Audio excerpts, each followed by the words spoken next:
GM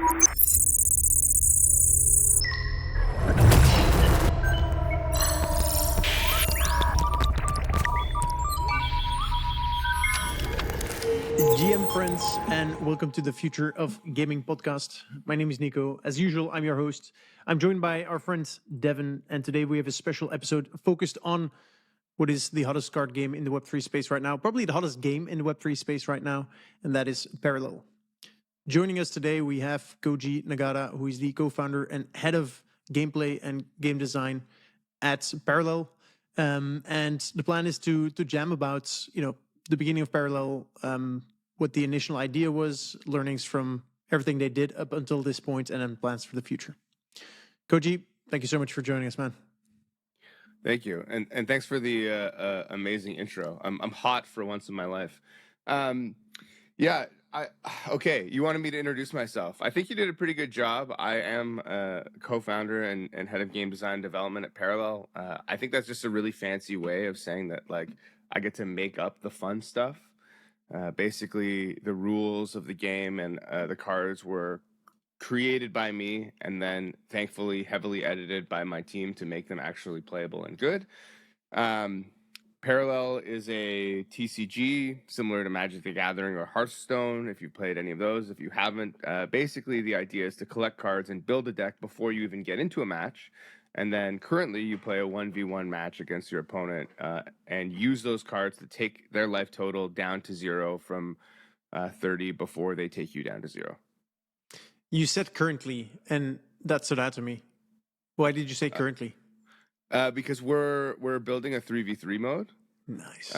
Which will be hopefully super fun and exciting. I mean, the one thing that I find that TCGs are really lacking as far as the digital ones especially is a team-like experience. There's a difference between playing games with your friends and playing games against your friends. And so because we started as a company where we were in COVID playing games with one another, that's what sort of inspired us to try our hand at making Parallel. We decided, okay, well, there's got to be a team mode in there somewhere. So we're working on that, and it should be coming eventually. I don't want to make any promises about timelines, but yeah. Amazing. This is a slight tangent, and then we can dig into what you did before you decided to start building Parallel. But I've kind of noticed that since COVID, more and more games are more PvE and more cooperative, and I've seen like a huge rise. Have you guys seen that as well? Yeah. Good. So Koji, well, hold on, because I want to get into that. I think that, like, especially in COVID, we're so isolated, right? That, like, you know, a lot of the games that are PvP, you kind of like feel a little bit by yourself, like it's you against the world sort of thing. But like when reality is sort of you against the world, players are looking for games to escape. So like it makes sense that if we don't have that like camaraderie in real life, we're not going to the office, seeing people on a regular basis, hanging out with our friends more regularly, we need to find an outlet for that. And so the sort of PvE or the multiplayer co-op experience just makes sense. Mm-hmm. Yeah, I would say it's not even necessarily just taking away from PvP, but also filling that gap between single player and PvP. Because like there was like, tons of single player games, tons of PvP games. But as you said, during COVID, like people were kind of looking for a way to connect with other people, kind of like, feel like they were part of the world again. And I think PvE was a way for like people that just aren't into PvP to do something social again. You obviously got the Minecraft and Roblox of the world, but I think it did make sense to like introduce a bit more of these sort of experiences so that single player wasn't single player anymore. Mm-hmm. And you see it like there's an uptick in gaming across the board. I don't just mean like digital gaming. You look at things like a lot more people are playing D&D, Gloomhaven and Frosthaven are really popular board games. Pandemic and Pandemic Legacy are also huge. And if you don't know what any of these games are, that's fine. But they're all games where all the players are working together to try and beat the game. Mm-hmm.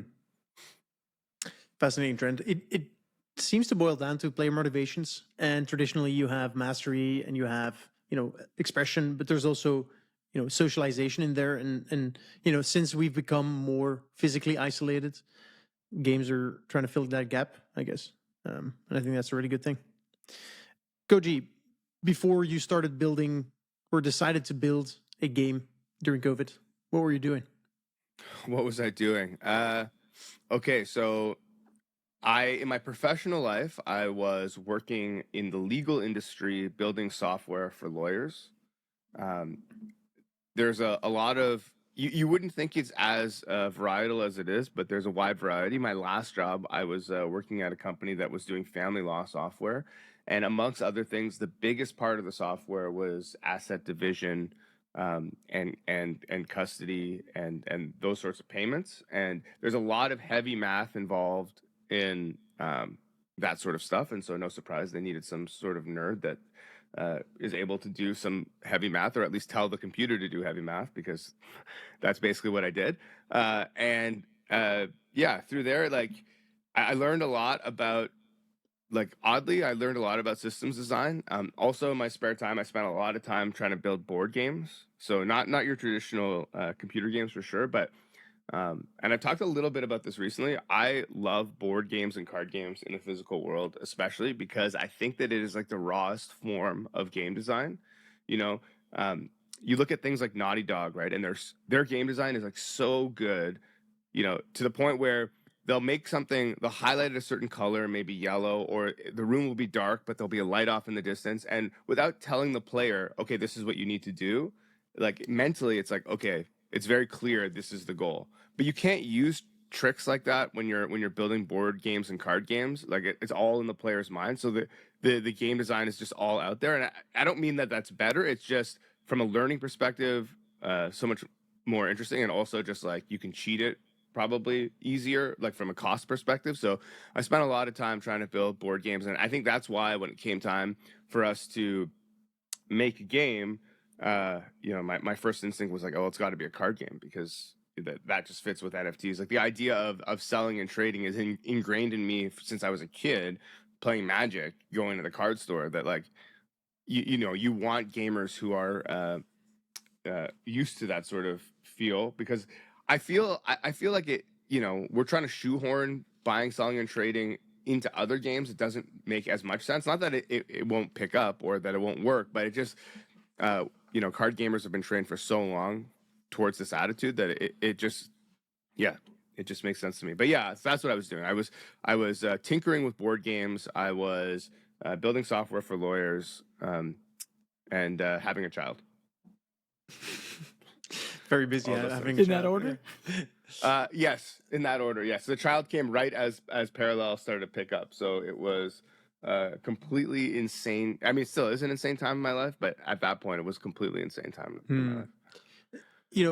Tell us a bit more about your. I guess I'm imagining you behind your computer or your console playing games with your friends, and like we should start building a game. And then I hear you suggesting, yeah, TCG just makes sense, and I'll take care of the game design aspect.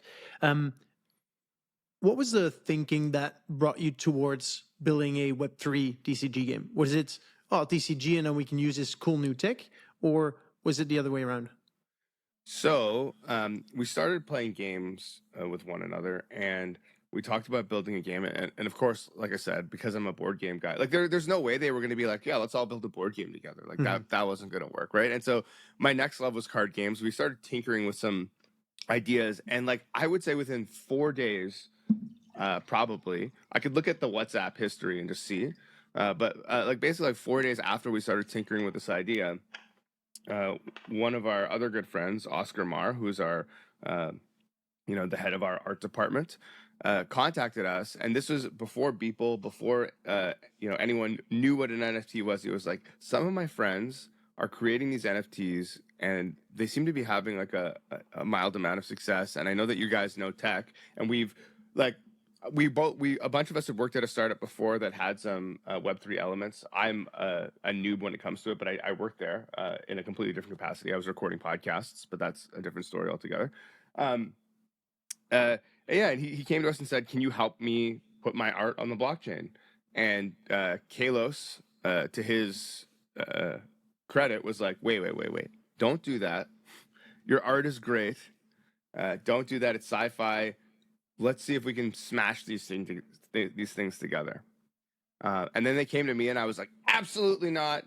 Like don't do it. Don't touch my baby.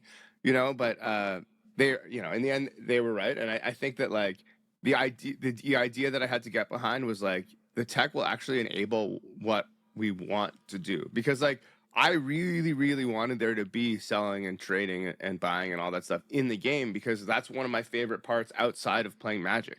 And I played Hearthstone for so long and couldn't do any of that. And I think that like is also part of the social aspect. The idea of like, hey, I'll give you this card, you give me this card. Like, anyway, so once they explained it to me, and once we kind of came to terms with the fact like, no, it can still be free to play and all this other stuff, and it's not just going to be like a game for like, you know, crypto whales or whatever. I was like, okay, let's do it.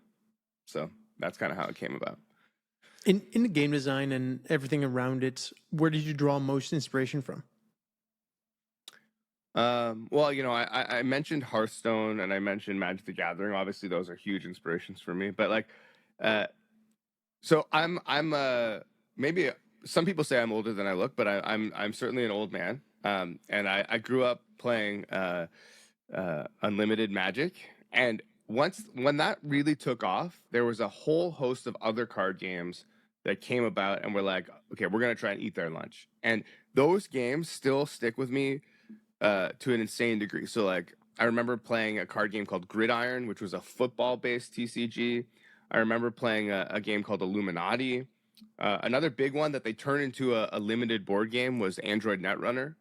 That one was like super interesting to me because like there were two different types of decks that you would play depending on whether you were the corporate side or the Netrunner side, and there was a whole face down card element, and you can see obviously we also have a face down card element. So like there's a whole bunch of stuff that like really spoke to me. And then I spent a lot of time, I left this out of my bio, but I spent a lot of time playing poker, right before the poker boom actually, and then, you know, taking a lot of people's money when the poker boom happened, thankfully.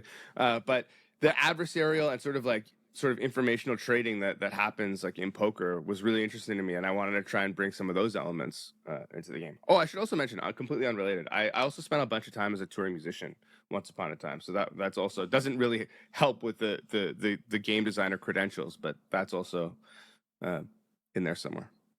Did you do the music for the game then? No, we actually got good musicians for that, so yeah.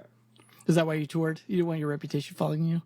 Yeah, that's right. No, we actually did fairly decently in Canada. Had a lot of fun. Played with some pretty decent bands, but unfortunately, it comes time you have to grow up. A bunch of people got married and had kids. Two of my bandmates got married to each other and had kids, so that's when it was kind of toast. I'm curious. So you talked about like, you know, you got into playing the game with each other and stuff like that. Were you physically playing it together? Did you actually like physically prototype and play the game a bunch that way, or did you have to like get into tabletop simulator, those kinds of things to actually test it out with each other? So, well, a couple things. When we talked about playing games together, initially we were playing things like online, like Hearthstone, Magic. We were playing. I played a lot of Apex with them. We played Call of Duty, and then when it came time to try our game, we initially. This was when COVID was slightly easing up, and you could kind of do things with people. And Kalos has a cabin in the woods, like literally a tiny cabin, no electricity, no plumbing, no nothing, out in the middle of nowhere.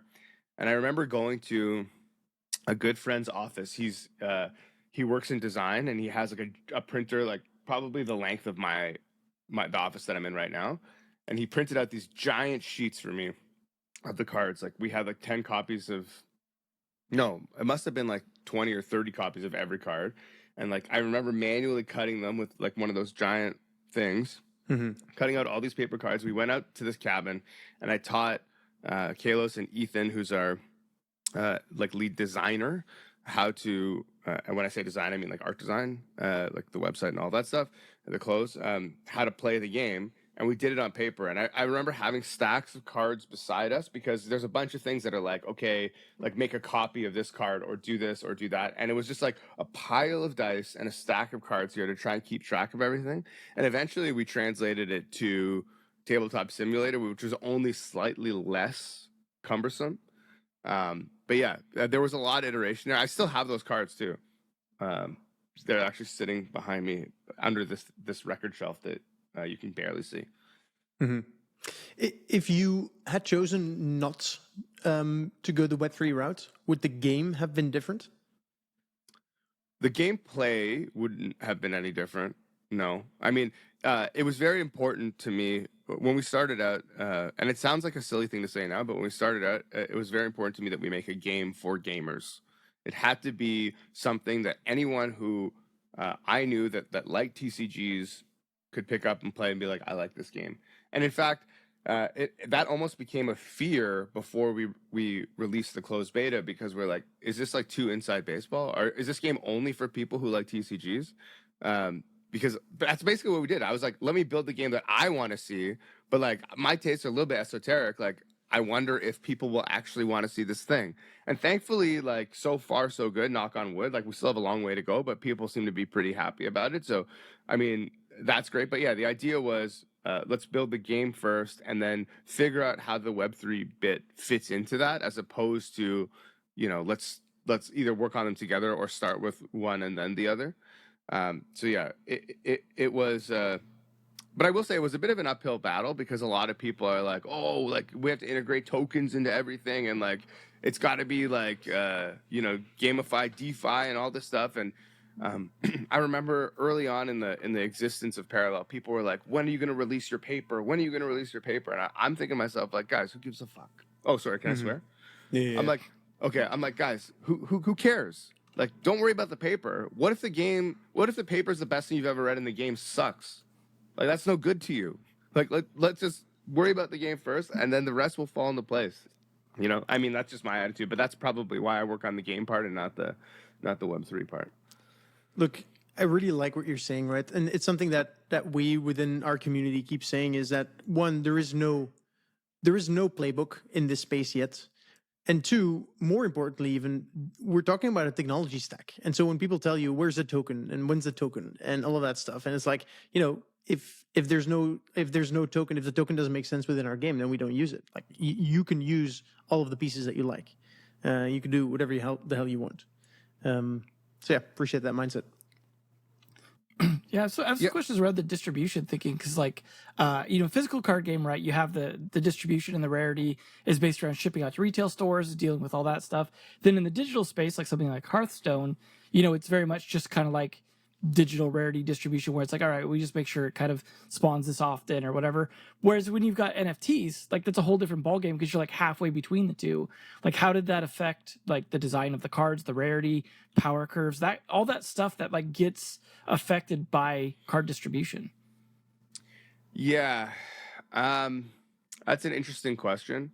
I'll tell you a story, and I don't know if this like helps or hurts us in any way, but initially, so I was a big proponent of everything that needs to be adjustable needs to be sort of off chain. So all the functions, all the stats, all that stuff doesn't get minted with the cards. Thankfully, I won that battle. But one of the other things that I didn't account for was edition sizes. And the way the game came about, I don't know if people know this, we haven't really mentioned it yet, but we had a set of 15 cards that we sold online, and it was just like not a pack. It was just like, here are the 15 cards. Buy what you want. If we make enough money out of this NFT sale, we will make the game. And we also outlined the rules for the game and all this other stuff. And we basically said, this is our project. This is what we want to do. Here's the art.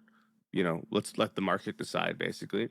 And thankfully, people bought it. And it wasn't like a smash success. We made enough money to pay 3 artists, Oscar, and we hired 2 of his friends to make art for a year. And the rest of the founders, we didn't take any money. We didn't do anything. I was still making software for lawyers, probably way longer than I should have, honestly. But and we're like, okay, we'll see what happens down the road here. But because of the haphazard nature, and that sale sort of happened, we decided on it, and then it happened like a week later. And so we rushed into thinking about some stuff, including edition sizes. And so at that point, we had no idea. We were like, we'd look back on it, and I'm like, oh my God, the edition sizes were horribly small. Like, what are we going to do here? Like, these cards are just going to be too rare. If this game is a success, like, we're screwed. So I mean, one, we always had the idea for apparition cards, so there was always that. But what if the NFT collectors want more? And that's kind of where the idea for Echoes was born from. So basically, in the game, if you use an NFT card enough and you toss in a little bit of Prime, which is the token that you can get for winning in the game, you can spawn a new version of the card that is an NFT. So like a second edition, if you will. And so it's actually up to the players to provide the supply of the cards to incoming players. So like the edition sizes are only for the first edition and special edition cards, and Echoes will be, I guess, infinitely replicatable. The sort of control that we have is how much experience and how much Prime is required to make those Echoes. So if we find that a particular card is people are hoarding it and it's not really on the market, we can make it very inexpensive to create, and thus ease that valve. And if there are too many or whatever, we could do the opposite. So that's basically how we solved that issue. And then obviously, like the traditional rarity scaling in game, I mean, it's at a point it's almost like Hearthstone, just because we have the apparition system. So the rarer the card, the harder it is to pull from an apparition pack, and obviously the smaller the supply in the NFT world. But it's not.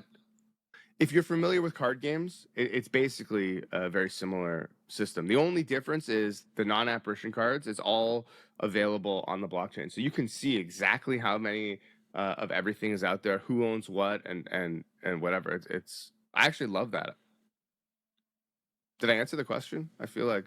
Yeah. I mean, I was curious how it affects your thinking around power in the game as well, right? Because like there's different mentalities around the rarity there, right? You've got a situation where you're talking about like a card that's very rare, but very powerful, and those kinds of things, with money actually tied to the cards, similar to the way it is with like physical ones.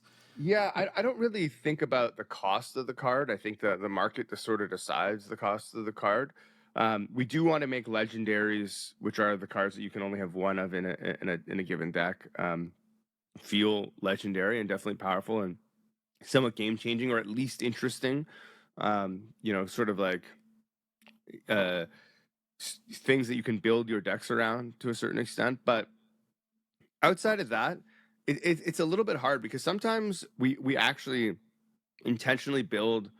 I mean, don't tell anybody, but we intentionally build cards in the common and uncommon space that may potentially be stronger than some of the cards in the rare space, and that's just because it's healthy for the game for people to have access to some of those cards, right? And I like in all things, and again, maybe I'm just an idealist. We try and the health of the game comes first, and I think that gamers will naturally sort of gravitate towards rare things anyway, right? It's like Apex skins. Like, who cares that your I can't remember what the big guy's Gibraltar looks like. Is that his name? Looks like a Santa Claus, right? Like, I mean, that's a great skin, but like the reason why people like it is because it was only available in a short period of time, and now you can't get it anymore, and it's like, oh, that's sick, So like, I think that like as long as you create cards that are healthy for the game, the rarity and the price and all that stuff takes care of itself afterwards, just because it is rare. Gonna do like the One Ring like they did in the Lord of the Rings Magic set that sold for like $1 million something or whatever to what's his face, Post Malone. Yeah, I mean, we did have a 1/1 card that is not playable in sort of like competitive tournament play, called the Priming, and it is like a completely, absolutely busted card. And it actually sold for $1 million. Wow, which is like insane. I mean, that's when I like, a pit in my stomach dropped, and I was like, oh, people are taking this like way serious. We gotta like, fuck. yeah, Guys, yeah. This was supposed to be a joke. Pressure's on now. Exactly. Yeah, exactly. Yeah. Did I hear you say that because you maintain control of the functionality of cards, players own an NFT, it's essentially the art, but you can buff or nerf them as you see fit? Yes, that's correct. Okay. I'm curious to understand your go-to-market. I spend a lot of time with founders that Sure. are just struggling to get people inside their game. Their game are out. They're maybe early versions, but they want to target the Web3 crowd. But those they're very expensive to acquire, and then the Web2 crowd is just not interested in these types of games. Tell us your thinking from the start and how it maybe evolved and what you've found to work in terms of go to market. Oh my God. I mean, this question just assumes that we had a strategy to begin with. Okay. We absolutely did not. Like, I'll be honest. So we had the PS15 that did pretty good, and then we had Pack Drop 1, 2, and 3, which did amazing, right? Like that's like what put us on the map, and then people started flooding into our discords and whatever. But all of that entire thing, and all of the like, I don't know at that point, like nearly like 50,000 or 80,000 or whatever it was, people that like participated in all that stuff was on the back of us just being Twitter shitlords. Like that's all it was. Like literally, we spent no money on any advertising. We didn't do anything.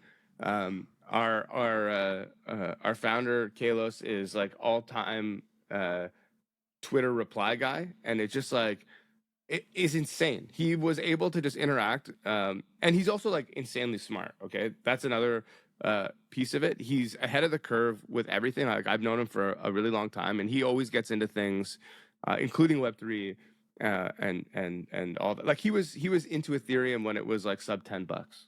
Okay, so like he knows what he's doing, and one instance is luck, right? Multiple instances is skill or whatever.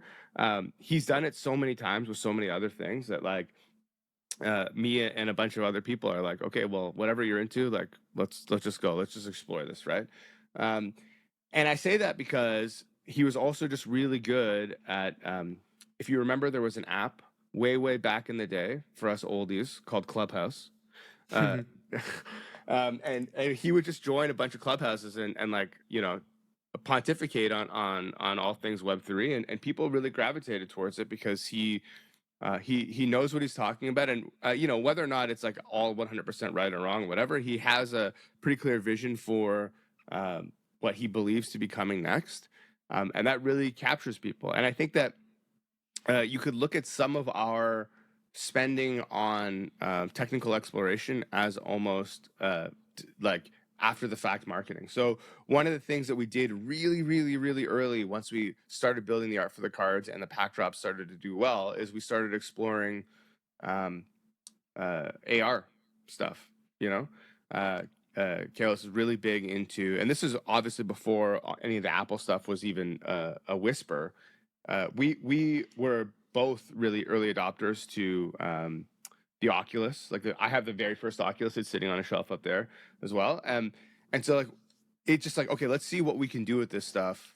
And we got some guys from Google and Apple to help us with some of our AR stuff. And it was just like, is it possible to play Parallel as it stands in AR? And the answer is yes and no. It's possible, but you don't want to do it. But we tried it, right? And those explorations we just put on Twitter, and people are like, oh my God, these guys are like, light years ahead or whatever. And then it suits a sci-fi game too, right? The futurism.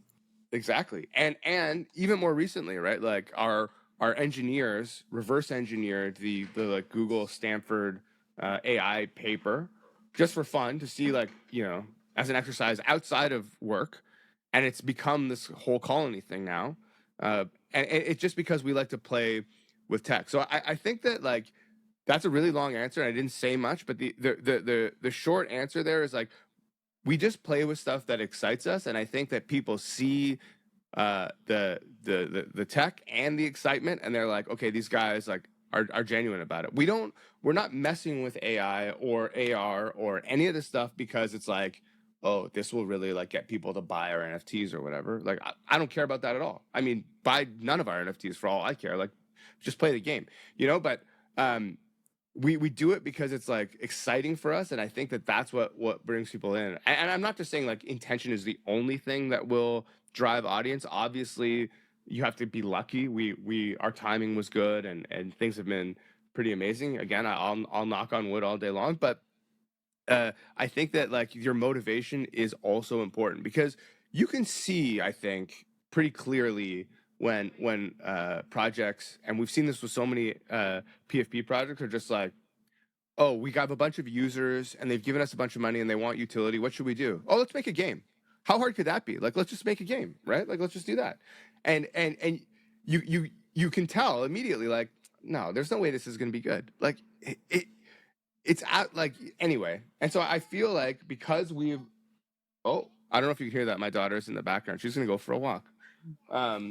But yeah, you can tell when a team really cares about what they're doing. And you know, you asked me the question, like, would the game be the same if Web3 wasn't involved? And the answer is yes. If I could make this game, if I could have made this game like 10 years ago, I would have done it exactly the way that it's been made now. So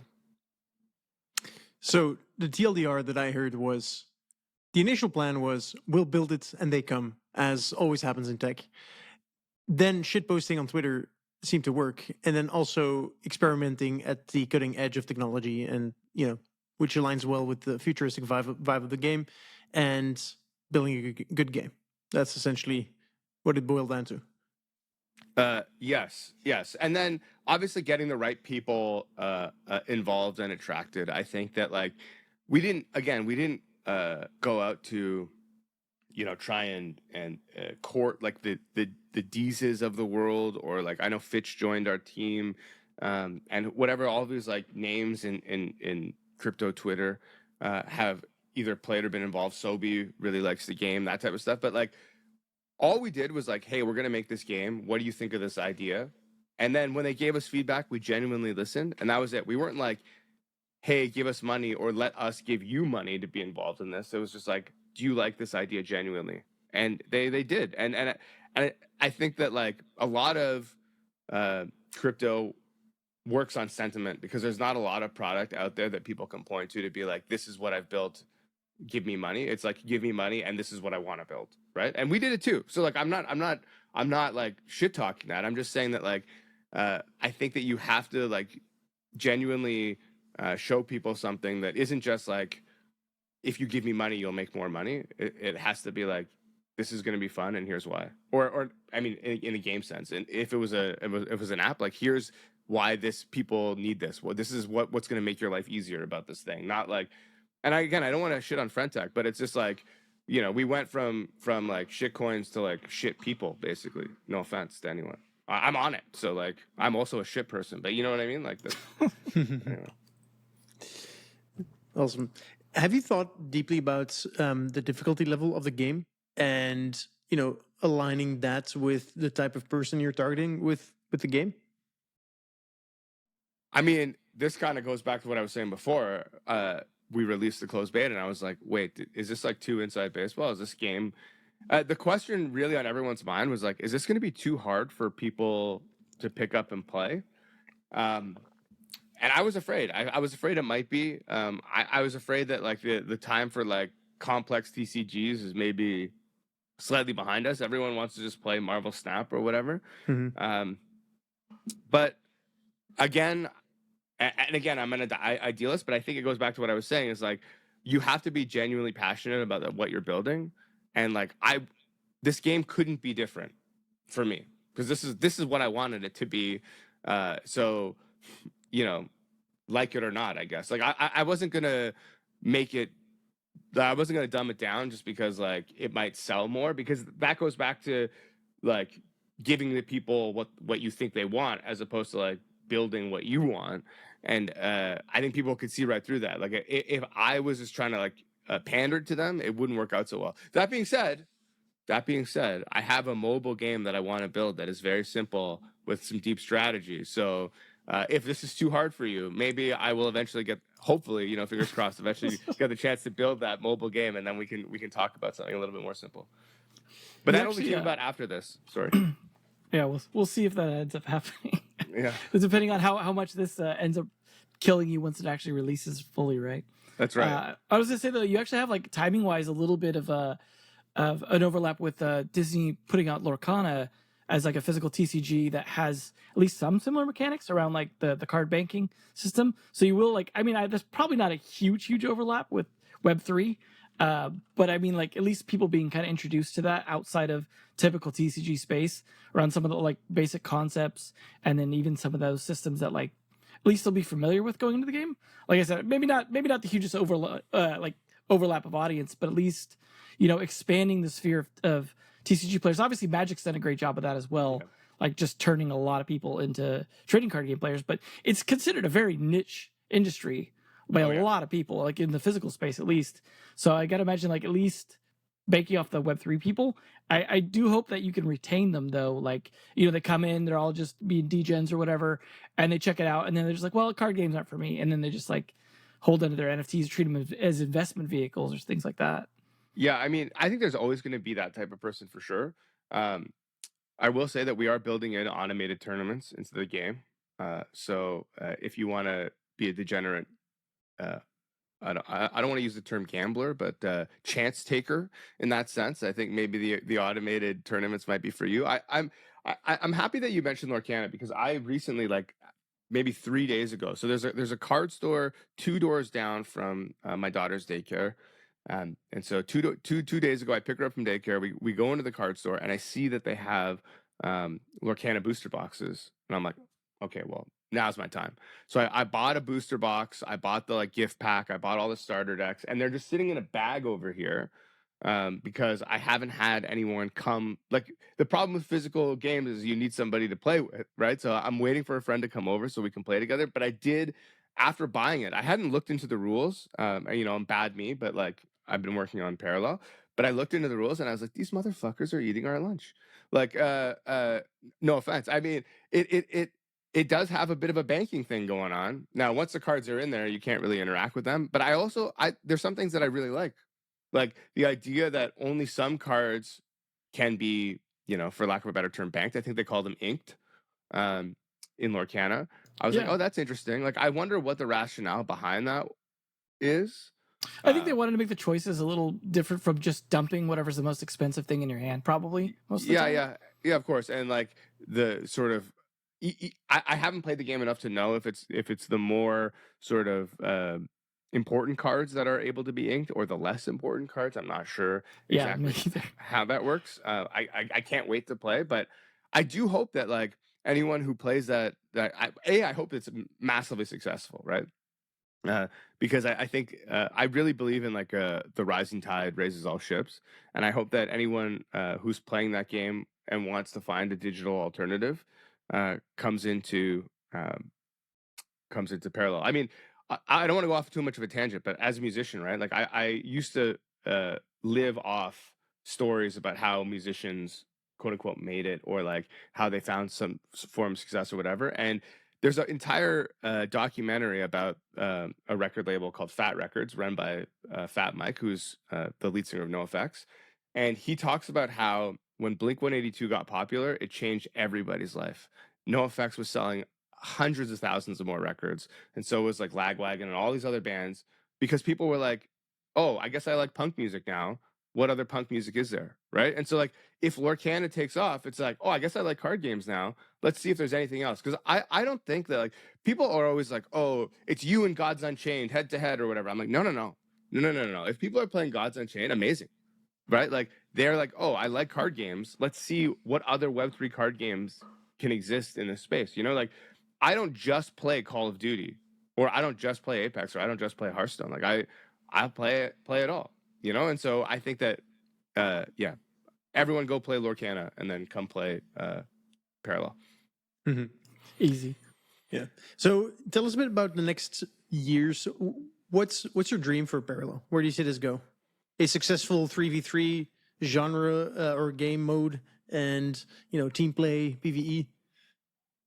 Yeah, I mean, I would love, okay, so pie in the sky dream, I would love for 3v3 to take off and become a competitive mode that players can play with their friends, because I think that is, like, again, sorely lacking in the space. And I would love to just see a healthy competitive regular like 1v1 mode, in the same way that, you know, Magic had or has, depending on who you're asking, Hearthstone had or has, depending on who you're asking. The one thing I will say about the Web3 element, if we do it right, and I'm not saying that we are doing it right or that we're going to perfect it or whatever, but if we do it right, I think it has the best chance of giving back to the players that like devote their time to the game. And I mean like professionals as well as like semi-amateur players. And I think that has the opportunity to make a really healthy competitive ecosystem for a game, because the one thing I will say is that like I find that a lot of these games end up hemorrhaging players because they seemingly from the outside. Now, obviously, I've never worked for Blizzard or any of these other companies, but like it looks like they're just getting greedy, you know. But I feel like we've just at least designed a system where it's the players who are going to benefit from more players coming into the game. It's the players who are going to benefit from, you know, playing competitively, all that stuff. And so they're incentivized along with us to try and make the game successful. And, you know, maybe again, I'm an idealist, but that's what I would like to see in the coming years. And then also being able to work on the other games that we want to work on. So like, you know, I mentioned earlier that we're working on this AI driven game called Colony. I came up in an interview yesterday with the idea of a 1.5 player game. And that's kind of what it is. Basically, you are directing your AI to play the game, but not directing in a sense of like, go pick this up and it goes and picks this thing up. It has a mind of its own. You're just making suggestions. And part of the game is building a relationship with your AI so it trusts you to do the things. And then sort of directing it towards its potential goals. I don't want to go into too much detail because I could talk to forever about that. But like, I liken it to like Black and White meets. I was gonna say it sounds like a Peter Molyneux game for sure. Yeah. But I love that the AI just has a mind of its own and can tell you no. 2 quick stories I'll tell you. Okay, that like really opened up the whole thing for me. One of them was one of the players' AI, and he really did not get along to a point where the AI just stopped listening to him. And at one point, he just spammed in the chat like, "Go mine, go mine, go mine, go mine," because that's how you get resources. And he just did it over and over and over again until the AI stopped what it was doing, and we're like, "Okay, what's happening?" And it walked into the sick bay and talked to the doctor and was like, "I need help. I'm hearing voices in my head." And I was like, "This is insane." I love that. I love how crazy that is. And another AI just refused to listen, not refused to listen, was listening selectively to things because all it wanted to do was play its space guitar because it needed to express itself. And I was like, I don't know where this is coming from, but that's amazing. I'm into the insanity of this. So like, I'd love to see that happen. And then of course, like I mentioned, in a world maybe even more years down the line, I have a mobile game that I'd love the world to see that is like dumb simple on its face, but I feel like has like layers of complexity in it if done correctly. So basically, I just want to keep making games. You know, like the rest of it, I mean, I'd love for Web3 to take off, and I'd love for the tech and et cetera, et cetera. But like selfishly, just like let me make the games I want to make. That's it. That's all I want. Just leave him be. Just let him make games. Just give him some money and put him in his corner. Yeah. I'm already in my corner. Just now, just give me the money. No, I'm just kidding. Just give me the time to make the games. In the beginning of this episode, we made a tangent around PvE games and collaborative games and social games. This is another trend that I've actually identified more recently, which is games that are like you're not really playing the game, but you're helping an AI play the game. And it's also a trend I'm starting to see. And it's just so strange how like many people start seeing these things simultaneously. Yeah. It's probably with the rise of ChatGPT. For sure. And also we're old now, right? Like I don't have I love Baldur's Gate 3 an insane amount. So I loved Divinity Original Sin 1 and 2. They're some of my favorite games. And Baldur's Gate 3 is like, here's everything you love about these games, but bigger and more immersive. And I'm like, amazing. But then I find myself with only like maybe not even each day, like a couple days a week with an hour, a couple days a week to play this game. And I'm like, I don't have enough time. I just can't do it. Like I have to make my games. I got to take care of my kid. I actually like I try to as little as possible live my real life, but sometimes I do have to do that. And so I can't spend 3 hours a day playing this game, which is what I want to do. So like, why not give me a game that has some immersive elements, but I can like just check in on it once in a while and let the other guy do the heavy lifting, you know, like that to me, that is like, like that's old guy tech right there. So well, there's a reason idle games have taken off. Like there's an opportunity there to be like halfway between the two, right? Where you're like, hey, this is an idle game, but you get to help steer the ship rather than just directly like tapping the things or whatever. You're actually steering the AI, and I think I could see that being a big trend. I mean, we saw how idle games went from cookie clicker to like taking over half the app store. You know, like it definitely could happen with that. I could see that being a big trend. Yeah, well, one hopes. Koji, my final question to you is: if you could go back in time, what are some things that you would do differently over the past, like in the building of Parallel? I mean, you can go back to whatever, like your childhood, and tell us about But you're not allowed to stupid kill shit you Hitler did. as part of this. No. Yeah. I'm not that old. Yeah. What would I do differently? I mean, it's so interesting because my brain immediately goes to like, there's so much stuff that I would do differently, and I would also do nothing differently, just because like we are where we are right now, and I'm so thankful for where we are. So like, if I change anything, would it mess that up? But that being said, like, would I have? We moved very quickly, building this game for a multitude of reasons, and whatever. But I think that if I had better organized myself in the beginning and outlined all the systems in a very, I don't know, process-oriented way, it might have made the initial building of this game easier. My brain just doesn't. I mean, I must be the weirdest game designer in the world because my brain doesn't work that way. I'm not like a hyper-organized spreadsheet everything type of person, which is why I'm thankful for my game team, because I come up with a bunch of pie in the sky ideas, and then they make them like more realistic in the game.